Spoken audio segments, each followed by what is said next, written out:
Alors à l'avant, il y a quand même pas mal de changements puisque d'abord on retrouve un tableau de bord complètement redessiné avec la relocalisation des aérations ici et là. Vous savez, hein, sur la version précédente, il y avait un petit motif en Y ici. Et pourquoi? Tout simplement parce qu'on a les deux écrans qui sont regroupés en un seul tenant ici avec deux éléments de 12,3 pouces, un pour les compteurs et un autre pour l'infodivertissement. Ici, on peut constater qu'on a Apple CarPlay dessus sans problème.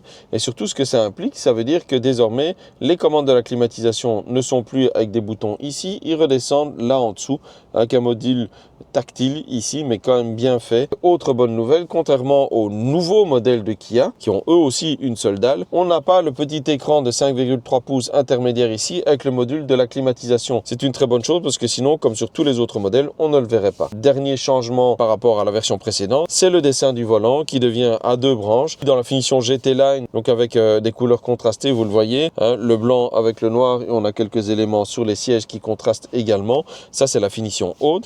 On garde bien entendu les commandes physiques ici. Et enfin, la modularité de la console centrale qui, elle, n'évolue pas, avec un espace ici pour la recharge par induction qui peut être fermé et qui comprend également deux ports USB-C. Les porte-gobelets, moi j'adore avec le système adaptatif, donc on peut simplement le rentrer ici et alors on a un grand espace pour ranger autre chose. Et si vous avez votre tasse, vous pouvez la mettre là.